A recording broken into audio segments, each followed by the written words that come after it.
गुलाल का अभिशाप। राघव 5 साल बाद अपने पैतृक गांव चंदनपुर होली मनाने लौटा था। शहर की भागदौड़ से दूर वह गांव की पुरानी परंपराओं और अपनों के बीच त्योहार मनाने को उत्सुक था। गांव पहुंचते ही शाम हो चुकी थी। पुरानी हवेली जो बरसों से बंद पड़ी थी, धूल और जालों से अटी पड़ी थी। जब वह हवेली की सफाई कर रहा था, उसकी नजर एक पुराने धूल भरे बक्से पर पड़ी। बक्से के अंदर एक पुरानी पोटली में गाढ़ा गहरा लाल गुलाल रखा था। वह आम गुलाल जैसा नहीं था। उसमें से अजीब सी गंध आ रही थी और वह रोशनी में हल्का सा चमक रहा था। राघव को लगा कि यह कोई पुरानी कीमती चीज है, इसलिए उसने उसे अपने पास रख लिया। उसे नहीं पता था कि उसने सदियों पुराने एक अभिशाप को जगा दिया है। रात गहराते ही गांव के लोग होलिका दहन के पास इकट्ठा होने लगे, लेकिन राघव ने महसूस किया कि अलाव की आग सामान्य से ज्यादा लाल और आक्रामक थी। गांव के बुजुर्ग अजीब सी बातें कर रहे थे। एक पुरानी कहानी एक चुड़ैल की, जिसे सालों पहले होली के दिन इसी जगह जलाया गया था। हवेली की धूल भरी धुंधली कोठरी में शाम की हल्की रोशनी खिड़की से आ रही है। यहां राघव नीली शर्ट में एक पुराने भारी लकड़ी के बक्से पर जमी धूल साफ कर रहा है। वो उस रहस्यमयी पोटली को ढूंढने ही वाला है जो इस पूरे डरावने घटनाक्रम की जड़ है। अगले दिन सुबह पूरा गांव होली के रंगों में डूब गया। ढोल नगाड़ों की आवाज और होली है के शोर के बीच राघव ने वो पुराना गहरा लाल गुलाल निकाला।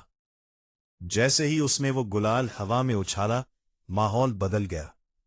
रंग हवा में फैलते ही गहरा और गाढ़ा हो गया, जैसे खून का धुआं हो। जिस किसी पर भी वो गुलाल पड़ा, उसकी हंसी चीख में बदल गई। लोगों की आंखों में जलन होने लगी और उनकी त्वचा पर काले निशान पड़ने लगे। ढोल की थाप अब डरावनी आवाजों में बदल चुकी थी।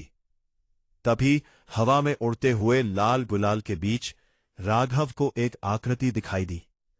यह एक औरत का साया था, जिसके बाल बिखरे हुए थे और वो हवा में तैर रही थी। उसके चेहरे पर भयानक मुस्कान थी। वह वही चुड़ैल थी जिसका जिक्र बुजुर्गों ने किया था।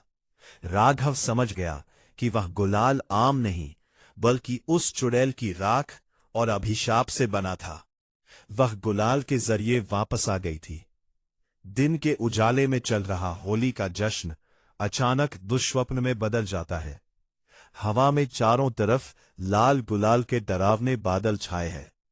पृष्ठभूमि में राघव डर के मारे पीछे हट रहा है। लोग चीख रहे हैं और सामने खड़ी एक महिला डर से अपना गला पकड़ रही है, क्योंकि लाल गुलाल जहर की तरह फैल रहा है। चुड़ैल के साय से बचने के लिए राघव पागलों की तरह पुरानी हवेली की ओर भागा। गांव में चारों तरफ अफरा तफरी मची थी। उसे लगा कि हवेली ही वह जगह है जहां इस अभिशाप का अंत छिपा हो सकता है, क्योंकि वह बक्सा वही मिला था। जब वह हवेली के अंदर पहुंचा तो वहां सन्नाटा था, लेकिन वह सामान्य सन्नाटा नहीं था। हवेली के गलियारों में अब वही लाल धुआं रेंग रहा था। दीवारें, जो कभी पुरानी और सूखी थी, अब ऐसे लग रही थी जैसे उन पर खून टपक रहा हो।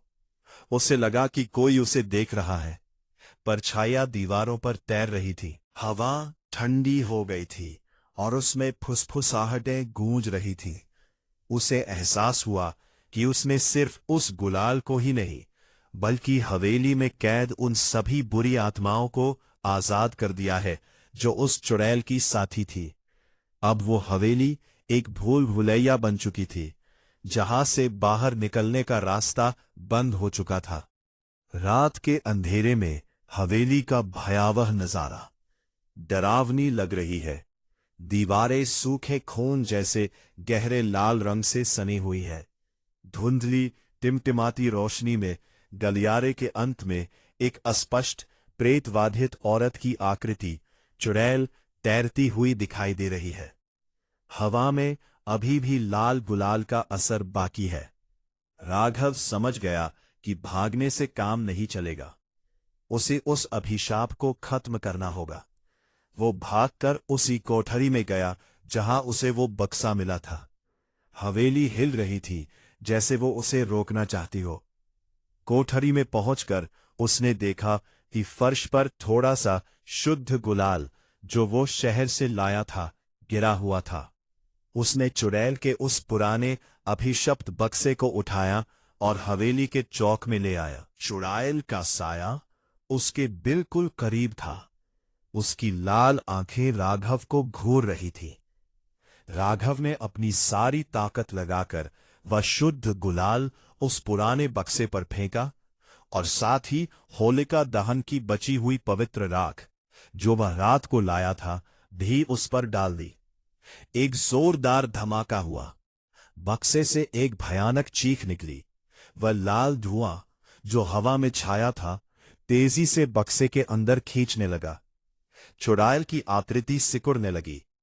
जैसे ही सारा लाल गुलाल वापस बक्से में समाया, बक्सा अपने आप बंद हो गया और उस पर एक प्राचीन निशान बन गया, जैसे वह हमेशा के लिए सील हो गया हो। हवेली शांत हो गई। लाल रंग गायब हो गया। सुबह की पहली किरण के साथ चंदनपुर फिर से सुरक्षित था। लेकिन राघव जानता था कि वह उस बक्से को अब कभी अकेला नहीं छोड़ेगा।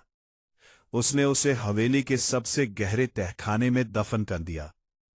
उस साल की होली चंदनपुर कभी नहीं भूला।